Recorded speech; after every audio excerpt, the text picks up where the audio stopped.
ہمارے جو بزرگ تھے یہ شروع سے ایک سردار گھرانہ تھا، اور یہ شروع سے اس کے اندر لاتعداد ایسے لوگ پیدا ہوئے جو ولی اللہ بھی تھے۔ انہوں نے کہا کہ آپ کو ایک میخ دی جاتی ہے، اس میخ کو آپ لے کے جائیں، اس کے اوپر 3 ضربیں لگانی ہیں آپ نے، تیسری ضرب کے بعد آپ نے اس کو ہلانا ہے، اور اگر یہ وہاں جہاں سے نہ ہلے وہاں پہ سٹے کرنا ہے۔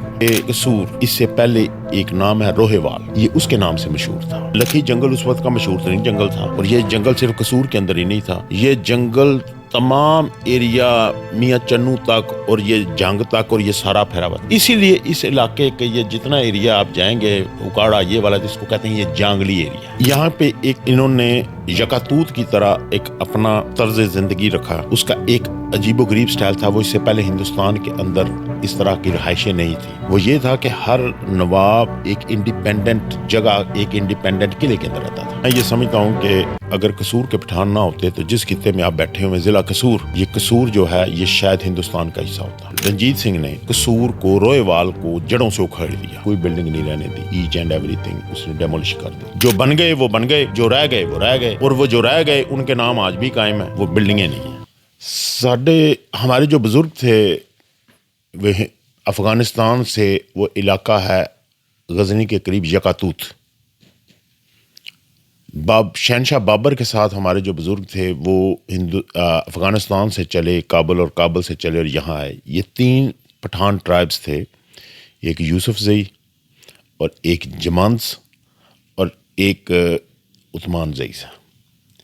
یہ یہاں سے چلے کابل سے، اور یہ پانی پت کے میدان میں بابر کے ساتھ آئے۔ بابر کے ساتھ ہمارا ایک ایگریمنٹ تھا کہ یہ جو مال غنیمت ہندوستان سے ملے گا اس کا 1/3 جو ہے وہ ہمیں دیا جائے گا۔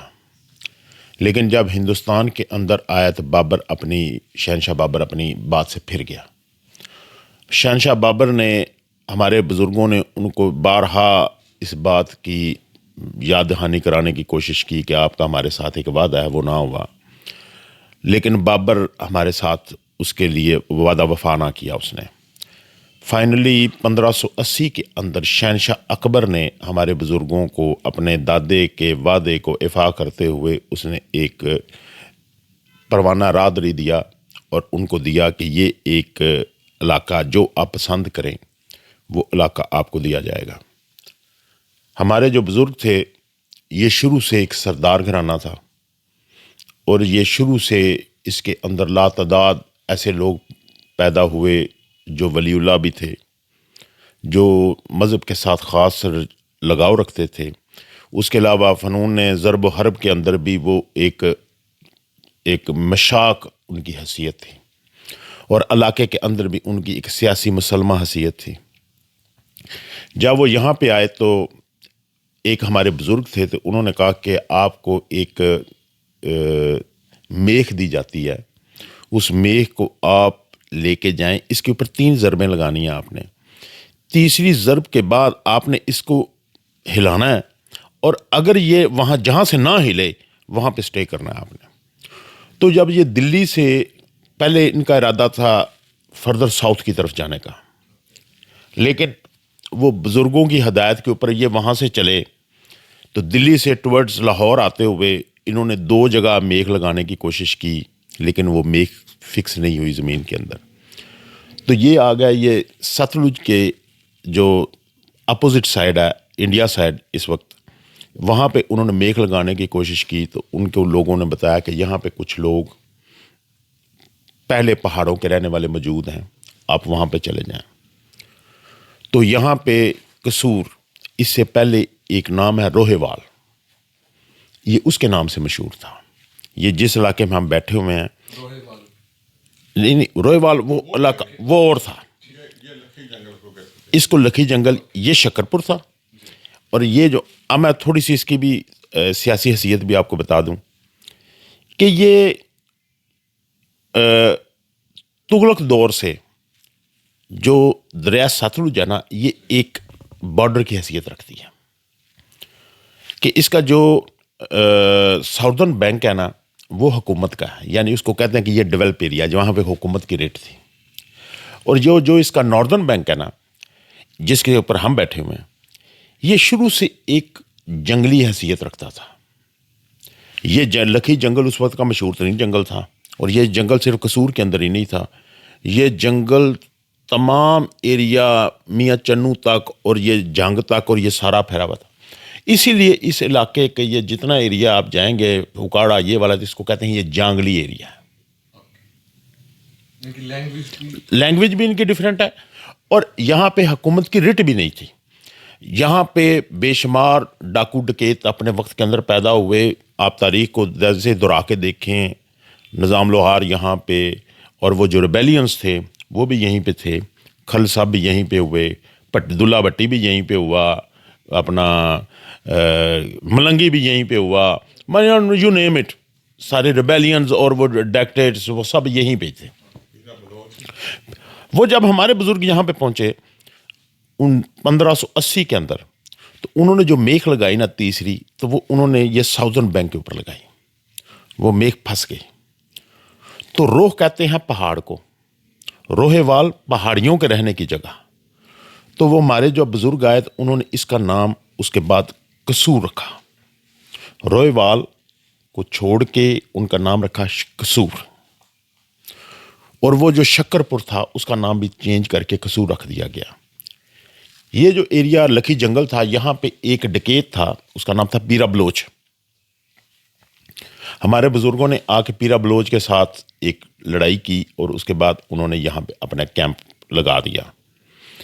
یہاں پہ لکھنؤ کے بعد قصور کے اندر سب سے زیادہ نوابین تھے. یہاں پہ ایک انہوں نے یکاتوت کی طرح ایک اپنا طرز زندگی رکھا. اس کا ایک عجیب و غریب سٹائل تھا. وہ اس سے پہلے ہندوستان کے اندر اس طرح کی رہائشیں نہیں تھیں. وہ یہ تھا کہ ہر نواب ایک انڈیپینڈنٹ جگہ, ایک انڈیپینڈنٹ قلعے کے اندر رہتا تھا. اور پہلے نہیں, یہ ٹرینڈ نہیں پتا. یہ قصور کے ارد گرد یہ اس وقت کچھ 36 کے قریب کوٹ تھے. کوٹ کہتے ہیں اس قلعے کو جس قلعے کے اندر اس کی رہائش ہے, اس کی فوج رہتی تھی, اور وہ چھوٹی جگہ نہیں ہوتی تھی. ہمارے یہ روئے وال کے قریب 36 کوٹ تھے, اور اس کے بعد ہمارے بزرگوں نے یہاں پہ رہنا شروع کیا. یہاں پہ اور بھی قومیں آباد تھیں. اس وقت بٹیز تھے, راجپوت تھے, پھر آرائنز تھے, اور بھی مسلم بھی اور غیر مسلم دونوں ہی. ہمارے بزرگوں نے ان کے ساتھ ایک بڑا مدبرانہ اور ایک بڑا دوستانہ ماحول پیدا کرنے کی کوشش کی, اور اپنے آپ کو اس وقت کے حساب سے ساتھ جب مغل دور شہنشاہ اکبر کا دور ہے, تو اس کے اندر انہوں نے اپنے آپ کو پروو کیا کہ اس علاقے کے اندر کہ دے آر سردار. انہوں نے طاقت کے ساتھ بھی, محبت کے ساتھ بھی, اور دانش مندی کے ساتھ انہوں نے لوگوں کے ساتھ اچھے ریلیشن قائم کیے. قصور کے پٹھانوں کا پرٹیکولرلی اپنے ٹاپک کی طرف آتے ہوئے, کہ قصور کے پٹھانوں کا پاکستان کی ہسٹری کے اندر ایک بڑا خاص رول ہے. میں یہ سمجھتا ہوں کہ اگر قصور کے پٹھان نہ ہوتے تو جس خطے میں آپ بیٹھے ہوئے ضلع قصور, یہ قصور جو ہے یہ شاید ہندوستان کا حصہ ہوتا. اس کی وجہ یہ والی ہے کہ قصور کے اندر 34% صرف مسلمان تھے, اور 3% نوٹیبلز تھے, باقی ساری غیر مسلم تھے. جب پاکستان کی شروع ہوئی اپنی جدوجہد, تو یہاں سے جو میاں افتخار الدین صاحب یہاں سے جو ممبر الیکٹ ہوئے, تو آپ حیران ہوں گے سن کے کہ ان کو 7,000 ووٹ پڑا. اس کے انگیسٹ کانگریس کو ووٹ پڑا 300 کتنا, یونیسیف کو پڑے 26 یا 27 ووٹ, کیونکہ اس وقت رائٹ آف ووٹس ہر ایک کو نہیں تھا. اس وقت رائٹ آف ووٹس ایک مخصوص کرائٹیریا تھا, اس کو ووٹ ڈالتے تھے. تو یہ جو ہماری قصور کے نواب تھے, ہماری فیملی تھی, ان کا لوگوں کے ساتھ اچھا اثر تھا, اور میاں افتخار الدین ان کو لے کے ساتھ چلا, اور لوگوں نے اس کو ووٹ دیا. اگر میاں افتخار الدین ہماری فیملی نہ ہوتی تو یہ علاقہ ڈیفینیٹلی اس کے اندر یہ بھارت کا حصہ ہوتا, اس وقت انڈیا کا حصہ ہوتا. اس کے علاوہ یہاں پہ نوابین کا ایک لمبا سلسلہ ہے. اس علاقے کو بہت دفعہ تاراج کیا گیا، بہت دفعہ یہاں پہ دوبارہ ریٹ قائم کی گئی مغلوں کی. سب سے مشہور جو نام تاریخ کے اندر قصور کے نوابوں کا، جو سب سے بڑا نام، وہ ہے نواب حسین خاں کا. نواب حسین خاں صاحب کی 1720 کے اندر ان کی شہادت ہوئی ہے. اس کے اندر جو گورنر لاہور ہے وہ ایک، میں شروع کر رہا ہوں ذرا تاریخ کو پراپر طریقے سے کہ آپ کو پٹھانوں کا سمجھ لگے. بندہ بیراگی ایک نام ہے سکھوں کے اندر جو اپنی تاریخ کے اندر سب سے سخت اور سب سے ظالم آدمی تھا. بندہ بیراگی کے جو اس نے سرہند کو آگ لگا دی اور وہ ملتان کی طرف اور لاہور کی طرف بڑھ رہا تھا. اس کا گورنر تھا نواب عبد الصمد خان.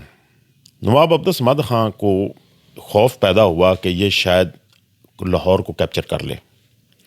نواب صاحب کو انہوں نے کہا کہ مغل گورنمنٹ نے کہ آپ اس کو روکیں. اس کے پاس روکنے کے لیے کوئی بندہ نہیں تھا. نواب حسین خان نے اپنے دوستوں کو، اپنی فیملی کو، اپنے لشکر کو تیار کیا اس کو روکنے کے لیے. لیکن خوش قسمتی کے اندر 3 آدمی جو اپنے وقت کے مشہور ترین آدمی تھے، سردار تھے، انہوں نے بندہ بیراگی کو کیپچر کر لیا اور تحفۃً نواب عبد الصمد خان گورنر لاہور کو دے دیا. نواب صاحب کو دینے سے وہ ایک جو دھاک تھی قصور کے پٹھانوں کی، وہ سکھوں کے اندر بیٹھ گئی. بیراگی کو پکڑنا وہ چھوٹا واقعہ نہیں تھا. اس نے ایک شورش برپا کر دی. ایک علاقے کے اندر سکھوں کے اندر کھلبلی پیدا ہو گئی. اس سے پہلے قصور کے پٹھانوں کے سکھوں کے ساتھ لڑائیاں چل رہی تھیں. ان دا مین ٹائم قصور کے جو پٹھان تھے، ان کے یہ جو سورت حیدرآباد کا علاقہ ہے، حیدرآباد دکن کا، ہندوستان کا، یہ علاقہ کبھی بھی پرماننٹ مغل گورنمنٹ کے نیچے نہیں رہا. یہ قصور کے پٹھان تھے جنہوں نے جا کے سورت شہر کو، حیدرآباد دکن کو کیپچر کیا اور اس کے بعد وہ مستقلاً تقریباً 70 سال تک مغل گورنمنٹ کے فرمانروا رہا. وہاں پہ آج بھی بہت سارے بازار، سلیم خاں بازار اور سلیم خاں مسجد، جہاں داد خاں مسجد، جہاں داد خاں بازار، اور جو ان کے نام سے مشہور ہیں، یہ قصور کے پٹھانوں کے نام سے، قصور کے تھے وہ بھی سارے. یہ جب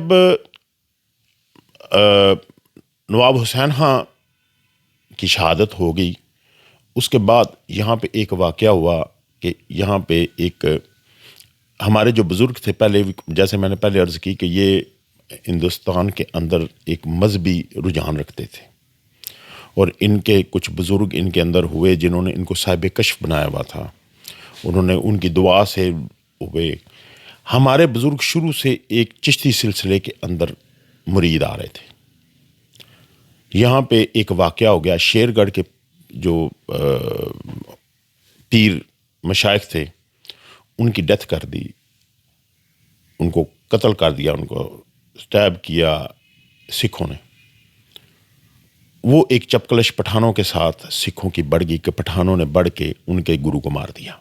ہماری جی سکھوں کے ساتھ لڑائیاں شروع ہو گئیں. 4 مشہور لڑائیاں ہماری سکھوں کے ساتھ قصور کے پٹھانوں کی. 3 کے اندر قصور کے پٹھان فتح یاب رہے، اور ایک جو فائنل لڑائی تھی وہ رنجیت سنگھ نے آ کے قصور کو فال کیا اور باقاعدہ اس کو سیلیبریٹ کیا. یہ 1807 کے اندر باقاعدہ ایک ڈاک ٹکٹ جاری کیا انہوں نے قصور کے فال کا.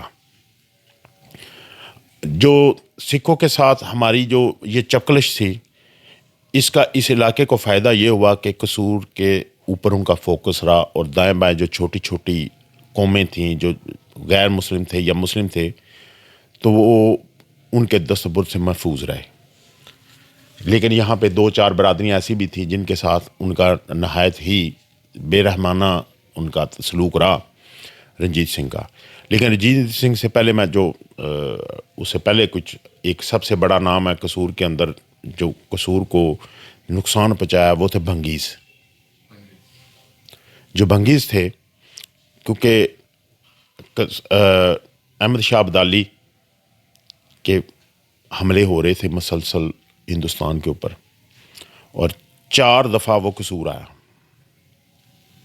احمد شاہ ابدالی کا جو شاید 1744 کا جو اس کا ہے وہ ٹور ہے اس کا جو اس کا حملہ ہے اس کے اندر وہ جب اس کی کمزور پڑی تو سکھوں کو کچھ اور آسانی مل گئی اس کے کمزور پڑنے سے. جو بھنگیز تھے یہ آگے بڑھ گئے اور نہ صرف بڑھ گئے بلکہ انہوں نے اس علاقے پورے کو تخت و تاراج کرنے کی پوری کوشش کی. قصور کے اوپر کچھ ایریز کے اوپر بھی وہ قابو آ گئے. تو یہاں پہ بہت سے ایسے لوگ بھی تھے جو اس بات کو محسوس کر رہے تھے لیکن قصور کے پٹھانوں نے بھنگیز کو انہوں نے نہ صرف پیچھے پش کر دیا بلکہ ان سے بہت سارے علاقے چھوڑ دیے. ان نواب صاحب کا نام تھا نواب شہباز خان بڑا. ہاں جی, قصور کے اندر 3 شہباز خان ہوئے نواب شہباز خان. ایک وہ تھے, ایک اس کے بعد اور پھر ایک میرے دادا جی جن کے نام کے اوپر بائی روڈ ہے. جو بھنگیز تھے ان کو واپس پش کیا گیا تو قصور کے نواب شہباز خان بڑے کو انہوں نے پورے ایریے کا حکمران تسلیم کر لیا گورنر لاہور نے. یہ میں ساتھ ڈیٹے اسی لیے بتا رہا ہوں تاکہ آپ کو ریفرنس کے طور پہ یاد رہیں. تو یہ ہے 1764 بھنگیز کا. اس کے بعد مختلف ہماری لڑائیاں ہوتی نہیں. فائنلی قصور کا فال ہوا 1807 کے اندر. اس کے بعد رنجیت سنگھ نے قصور کو روئے وال کو جڑوں سے اکھاڑ دیا. کوئی بلڈنگ نہیں رہنے دی. ایچ اینڈ ایوری تھنگ اس نے ڈیمولش کر دی. قصور کے پٹھان یہاں سے شفٹ کر کے کچھ شہید ہو گئے, کچھ مائگریٹ کر گئے. وہ ہندوستان کے اس وقت کے ہندوستان کے مختلف علاقوں میں چلے گئے. کوئی ڈیرہ اسماعیل خان چلا گیا, کوئی بہاول پور چلا گیا, کوئی دلی چلا گیا, کوئی گجرات چلا گیا, کوئی جہاں جس کا دل سر سمایا وہ پہنچ گیا وہاں پہ. کنور نونہال سنگھ نے اپنی خاندانی سازشوں کی وجہ سے اس کو باپ نے مشورہ دیا کہ ہم کسی طریقے سے قصور کے پٹھانوں کو واپس لے آئیں, کیونکہ یہاں ہم پٹھانوں کے جانے سے علاقے کے اندر جو خلا تھا, جو لوکل جو کمیونٹیز تھیں, ان کے اندر جو برج کا کام تھا نا وہ ختم ہو گیا. وہ لوگ تھے وہ سکھوں کو تنگ کرنے لگ گئے.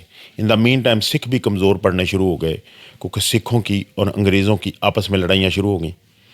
تو انہوں نے کہا جی کہ ہمیں اس بات سے جو ہے نا وہ یہی نکال سکتے ہیں. تو یہ جو کنور نونہال سنگھ تھا یہ لے کے آیا پٹھانوں کو واپس. تو یہ جو آج قصور شہر کی آپ کو جو شیپ نظر آ رہی ہے, جو آج جو آپ کو جو شکل ہے, جو والے سٹی ہے, جو یہ پرانے کوٹ کھڑے ہیں, یہ اسی اسنا میں قائم ہوئے. یہ جو 1726 کے بعد جو بن گئے وہ بن گئے, جو رہ گئے وہ رہ گئے, اور وہ جو رہ گئے ان کے نام آج بھی قائم ہیں. وہ بلڈنگیں نہیں ہیں, جگہ الوکیٹ کر دی گئی تھی لیکن نہیں, کیونکہ روئے وال وہاں سے ختم ہو گیا. اور یہ قصور کے جتنے پٹھان واپس آئے ان کو بھی جو سکھ تھے انہوں نے اپنی مرضی کے تحت انہوں نے مختلف جگہوں کے اوپر ڈیوائڈ کر دیا کہ نہ یہ اکٹھے بیٹھیں گے, نہ یہ لیگ کی صورت اختیار کریں گے, اور نہ ہمارے لیے درد سر بنیں گے. اور ان کا جو سیاسی فائدہ یہ ہوا ان کو کہ جو لوکل لوگ تھے, جو لوکل کمیونٹیز تھیں, ان کے ساتھ ان کو ایک اچھی نیگوشیٹ کرنے کے لیے ان کو ایک مل گیا, ایک برج مل گیا ان کو. پھر رنجیت سنگھ کی فیملی کمزور پڑی تو 39 کے اندر 1839 کے اندر رنجیت سنگھ کی ڈیتھ ہو گئی, اور اس کے بعد 10 سال نکالے صرف انہوں نے. اور اس کے بعد لاہور کے اوپر انگریزوں نے قبضہ کر لیا 1849 کے اندر, اور 1857 کے اندر دلی کے اوپر قبضہ ہو گیا انگریزوں کا.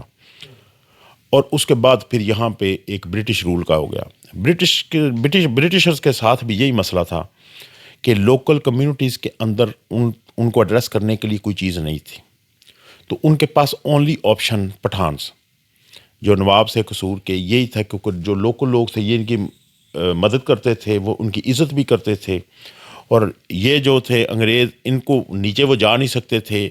جیسے میں نے بتایا کہ یہ جتنے ڈکیت تھے، یہ جتنے آپ دیکھیں گے اسی علاقے میں ہی ہیں، کیونکہ یہ علاقہ شروع سے ایک ریبیلین اور اس کے اندر کوئی گورنمنٹ کی ریٹ نہیں، کوئی کچھ نہیں، تو انگریز کو ایک بڑی سہولت تھی اس کے اندر۔ وہ 90 سال ہم نے 1947 تک انگریزوں کے ساتھ مل کے اور لوکل کمیونٹیز کے ساتھ مل کے ہم نے وہ وقت جس طرح ہو سکا، اس کے اندر کچھ مین ایونٹس ہیں وہ بھی آپ کو قصور کے حوالے سے، قصور کے پٹھانوں کے حوالے سے یاد رکھنے چاہیے۔ جلیانوالہ باغ 1919، جلیانوالہ باغ سے کچھ دن بعد، شاید 2 یا 3 دن کے بعد، قصور کے اندر ایک انسیڈنٹ ہوا کہ یہاں پہ ایک ریلوے جو اپنے اسٹیشن ہے یہاں پہ کچھ لوگوں نے ایک برٹش پیئر کو انہوں نے ریپ کیا اور انہوں نے اس کو قتل کر دیا۔ اس کے بدلے میں قصور کے اندر 1919 کے اندر ایک مارشل لا کا نفاذ ہو گیا۔ اس مارشل لا کے اندر پورے شہر کو، وہ 150 بندے کو وہ ہینگ کرنا چاہ رہے تھے، تو قصور کے اندر ہمارے بزرگوں نے بڑی کوشش سے نہ صرف ان کی جان چھڑوائی، بلکہ جن لوگوں نے وہ واردات کی تھی ان کو کیپچر کرنے کے لیے مدد بھی کی، اور جو بے گناہ تھے ان کو چھڑوایا بھی۔ اس کے بدلے میں جو گورنر لاہور تھا اس نے بہت شکریہ ادا کیا۔ اس کے علاوہ بھی یہ جو، جیسے میرے والد صاحب نے بتایا آپ کو، کہ جو جبری بھرتی تھی وہ ایک بہت بڑا ایشو تھا ہندوستان کا۔ ہندوستان کے اندر بہت سارے جو اپنے لوگ تھے، کوئی رائٹس تو تھے نہیں، تو وہ کیا کر رہے تھے، جبری بھرتیاں کر رہے تھے۔ ہمارے بزرگوں نے قصور کے اندر جبری بھرتی نہیں ہونے دی، ان کا جو اپنی خوشی سے جائے وہ جائے۔ اسی لیے 1947 کے اندر جب ووٹ پڑا تو ووٹ کے اندر مسلم لیگ کو ووٹ پڑا ہمارے بزرگوں کی وجہ سے، اور دیگر قوموں نے بھی ان کو نوازا۔ اور آپ یہ بھی سن کے حیران ہوں گے کہ اس ووٹ کے اندر جتنا ووٹ پڑا 7,000 کتنا، اس کے اندر زیادہ تر ووٹ غیر مسلم تھے، کیونکہ رائٹ آف ووٹ تو تھا ہی محدود سے لوگوں کو، تو وہ غیر مسلموں نے دیا، وہ صرف ہماری فیملی کی وجہ سے دیا انہوں نے ووٹ۔ ہمارے بزرگ پھر ادھر مسلم لیگ کے پہلے ہی وہ عہدیدار تھے، پھر ہماری فیملی کے اندر ہی احمد رضا خان قصوری MNA بنے، خضریات خان قصوری بنے، ہماری فیملی ہے۔ اس طرح محمد احمد خان بنے MP، وہ بھی ہماری فیملی ہے۔ اس طرح مختلف سیاست کے اندر آج تک کہیں نہ کہیں کوئی نہ کوئی نمائندگی، کوئی نہ کوئی ہماری بزرگوں کی موجود ہے۔ یہ تو تھا اس کا ایک اوور ویو۔